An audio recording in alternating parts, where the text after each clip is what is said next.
The Adventures of Super Pup. Able to fly around the world faster than you can say Super Pup. Yep, that's Super Pup.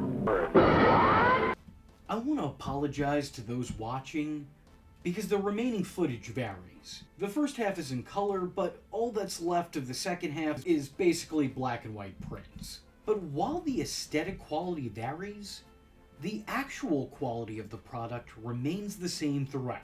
It is just as awful in the beginning as it is in the end, as it is in concept, as it is in execution. But with that being said, it is a fun kind of bad. Like, a must-see that very few have gotten the chance to see.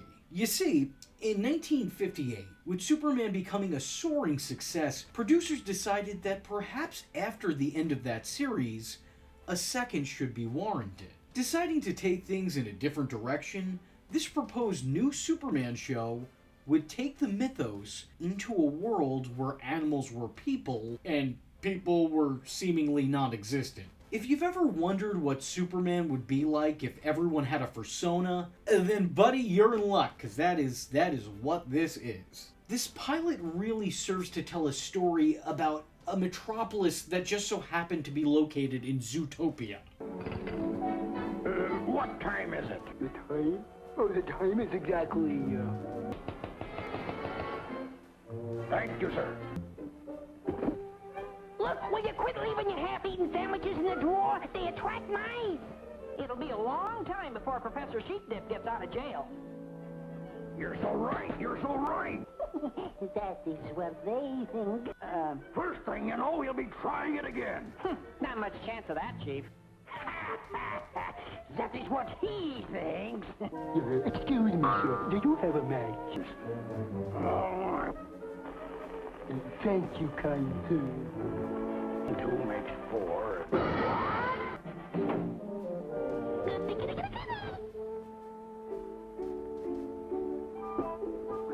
The premise is the same as the Superman series, just replacing people with pets. Instead of Clark Kent, we got Bark Bent. Instead of Perry White, there was Terry Bite. It's a relatively simple formula. You take a Superman character, you make them a pooch, and you give them a similar sounding name to their counterparts that now somehow relates to dogs. It's the old Spider-Ham Peter Porker trick. But that formula only extends for those two characters, as the rest of the cast of characters' canine counterparts kind of breaks that mold. While there's no Lois Lane, there is a Pamela Poodle, who is the same because alliteration, I guess.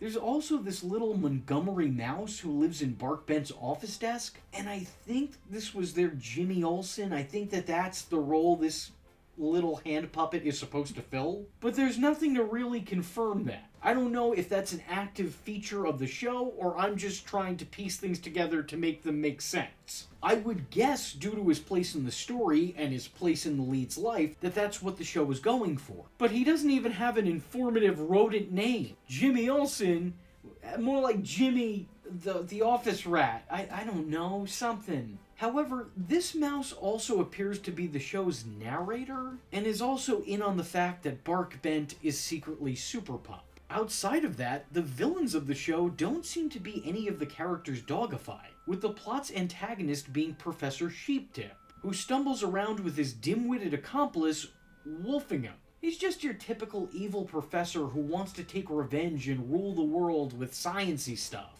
You've probably seen a bunch of characters exactly like this. This one's just a little bit hairier. There were some other changes made to the characters outside of their fur. While Terry Bite was a pretty perfect Perry White, Super Pup was a far cry from Superman, as the character was shown to be a lot more incompetent in his caped career. And also a dog. Several times does he almost accidentally give up his secret identity. We could never have done it without the help of Super Pup. Oh, it was nothing. Why are you taking the bow? It's a cinch you know Super Pup. Me? Well, anyway, we'll simply recapture him and throw him back in jail. Oh, as easy as all that. You must think you're Super Pup. Who? Me? Where were you when Professor Sheepdip tried to blow up the building? Well, I was, And he even later fails to properly remove a bomb from his boss's office. He's not nearly as smooth or suave or just competent as the Superman many were used to at the time. But then again, I don't know how fluid of a performance there could be when it is literally being weighed down by a giant puppy mask covering the lead's entire head. Every action the character takes seems to be in slow-mo, so he never really comes off as a hero with a dual identity. He comes off as a dog man who sometimes wears a cape. But then again, I don't know how hard I should be critiquing a character who's called Super Pup. At some point, I'm in the wrong for watching it. Other changes the show makes include the character's place of employment. While Clark Kent works at the Daily Planet, Bark Bent works at the Daily Bugle. The Daily Bugle, as in the place where Peter Parker works. I get that they have similar color schemes and maybe even names, but please get your Spider-Man out of my Superman immediately. I'm gonna be sick. Now, there are several things wrong with this show. The obvious being everything. But on the surface, this seems like a harebrained idea. Kids loved Superman. Superman. They loved the man playing Superman. To think that they'd immediately take to a canine in a cape the same way just shows a general misunderstanding of what made George Reeves' Superman so beloved. Amongst everything else, he was personable. I shouldn't have to say it, but this pup has got nothing on Superman. Make no mistake, this is a really goofy attempt at replicating a beloved icon. It lacks the majesty and mystique that the material was treated with in that original series. Yes, it could be goofy at times, but it could also be heartfelt and wholesome and hopeful. You weren't gonna get that with this. But then again, I also don't know if that's exactly what they were trying to emulate, because it kind of seems like they wanted to do something different. And they certainly did. Despite that, it seemed like there were plenty of pages taken out of the first Superman show's playbook. I'm not sure if that was an attempt at paying homage, or just trying to recreate what made Superman so great to begin with. Super Pup tries a lot of Superman's famous features, and on occasion it succeeds, but it never recreates the magic of the Reeves show. Though there is an interesting connection between the two, as the lead in this show, who's playing Bark Bent, aka the show's Super Pup, was actually played by an actor who portrayed one of the villains in the first George Reeves Superman outing. So it's kind of unique that it almost came full circle here, but the world is much better off that it didn't. The parts were played by little people actors in ridiculous dog suits. These actors would mime the performance as a separate voice actor would stand by the character and say all their lines. That's not an exaggeration either, the show did not do dubbing. The actors who played the voices literally sat and watched these actors act out what they were saying. And because of this, sometimes the mimicry can come off as a little bit sloppy. You can kind of tell through the costume when an actor forgets a line or a story beat. Sometimes the actors in the suits act something out prematurely, and at other times they're a little bit too slow to respond. There are plenty of times where a line is spoken mid-action, and after the action's completed, they're still talking about it as if it hasn't been completed. Give me the right key. I must get out of here.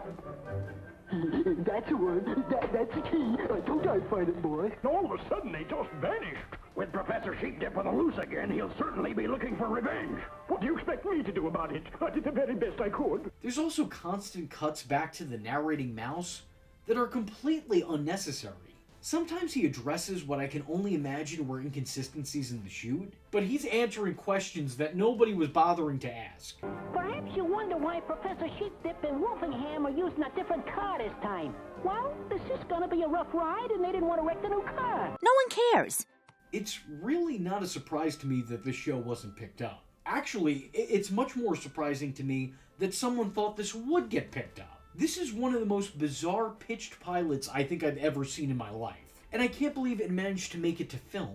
The fact that someone had this idea and then committed it to recording is crazy to me. I will say this though, it does have a little bit of charm to it. I found myself smirking at some of the goofier elements, and I find at least two of these character designs kinda cute for what they were going for. I gotta admit, it's an inspired choice turning Perry White into a bulldog. That's just good casting. Though the sheer existence of the show makes me wonder, if you're going the route of super pets, why not use one that was already existing? Crypto the Superdog was already out in the canon. He was in the comics.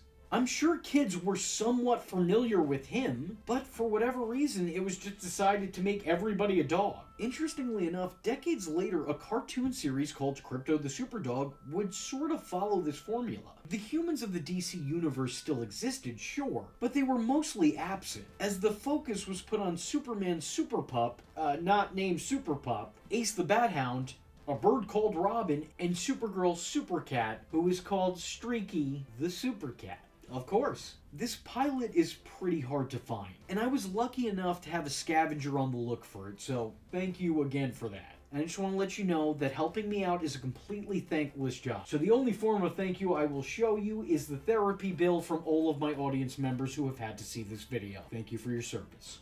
But if you're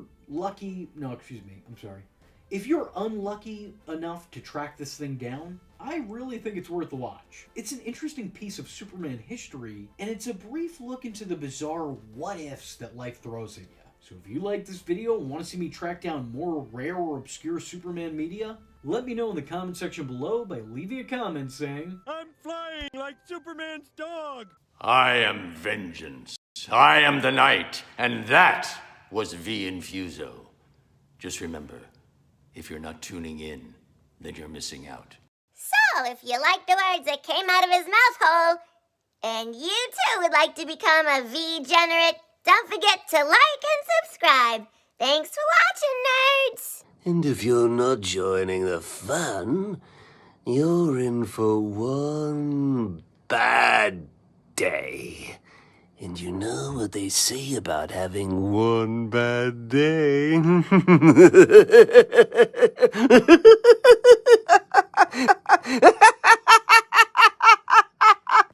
Catch him next time.